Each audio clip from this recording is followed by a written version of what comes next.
Hey everyone, and welcome. Now, if you're here, you probably love the joys of code, that amazing feeling of building something new from nothing. But, a truly great career in tech, it's about more than just writing clean code. You need the right professional toolkit. And today, that's exactly what we're going to build. So let's start with the big question. What's the secret sauce? What really separates a decent coder from a truly great, indispensable IT professional? It's a question that goes way beyond just knowing a specific programming language or algorithm. And the answer, really, is having the right professional toolkit. And I'm not talking about software or the latest IDE here. I'm talking about a set of concepts, these practices that make sure your work is not just functional, but also smart, safe, and sustainable. So let's get into it. Okay, first up in our kit, we've got tool number 1, the recipe for success. And this is all about understanding IT frameworks. Think of these as proven, battle-tested recipes that make sure your IT solutions don't just work, but that they work really well inside a real business. So, what even is a framework? Well, put simply, it's a structured approach. It's a set of best practices. It's kind of like a good recipe book that makes sure your spaghetti bolognese tastes awesome every single time. A framework does the same for IT services. It ensures consistency and quality. It just takes all the guesswork out of the equation. Let's look at 3 of the big ones you'll run into. First, there's ITIL. You can just think of this as the ultimate customer service playbook for IT. Then you've got ISO 9001. This is basically like putting a universal quality guarantee sticker on everything you do. And then there's ISO 27001, which is all about locking your digital house. It's the gold standard for keeping information secure. All right, next tool in our kit is the inventory system. In other words, mastering asset management. Because look, once you have your recipe, you need to know what ingredients you actually have in the kitchen, right? In IT, that means knowing every single piece of digital and physical stuff that you're responsible for. This really nails it. It's not just about counting how many computers are in the building. It's about knowing who has what laptop, which software licenses are about to expire, and where every single keycard is. Without this, you're just flying blind.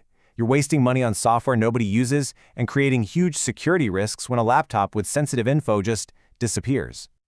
And what's so important to get is that this is a whole cycle. It's not a one-and-done thing. It starts way back at the planning stage, budgeting for a new laptop, then it moves through buying it, giving it to someone, and its day-to-day use. But it doesn't stop there. A real pro knows how to properly decommission old gear, and this is critical, how to dispose of it securely and responsibly. So how in the world do you keep track of all of it? Simple. Asset tags. Honestly, just think of them like the luggage tag on your suitcase at the airport. It could be a simple barcode, a QR code, whatever.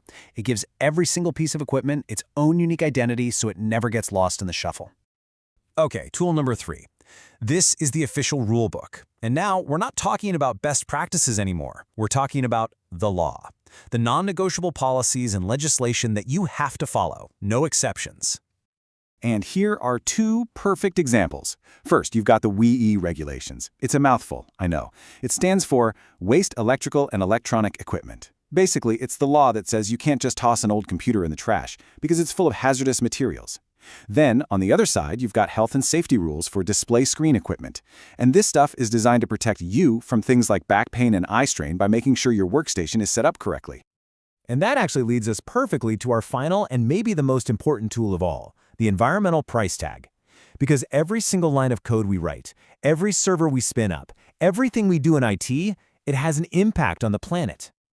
Just take a second and look at that number. Up to 50 million tons of e-waste is created around the world every single year. That is a literal mountain of old tech packed with plastics, precious metals, and toxic stuff that has to go somewhere. But here's the thing, the impact goes way beyond the physical stuff you can touch.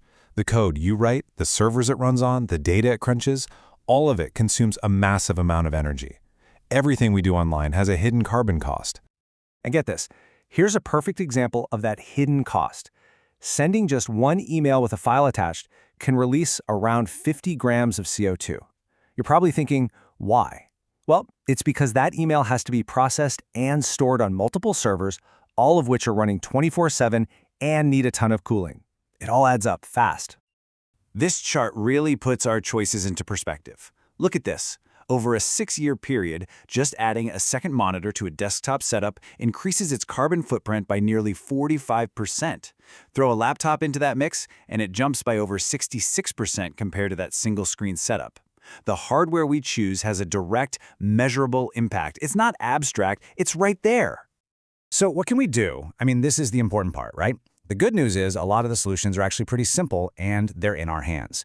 Instead of sending a huge file, send a link. Instead of letting your inbox grow to 1 million emails, clear it out to reduce the load on the servers. And of course, when a device is truly at the end of its life, make sure it gets recycled responsibly. These are small habits that, when we all do them, make a massive difference. And there you have it, 4 absolutely essential tools: frameworks, asset management, legislation, and environmental awareness. Your professional IT toolkit is now ready to go. Because at the end of the day, it all comes down to this. The joys of code are absolutely real. That's why we do this. But that joy comes with a heavy responsibility. A responsibility to use this toolkit to build things that aren't just cool or clever, but are also smart, safe, and truly sustainable for our planet. And so that leaves us with one final thought. Every line of code, every device you spec out, every single project you work on, it will have a footprint. So now that you have the toolkit, the question is, how are you going to build it better?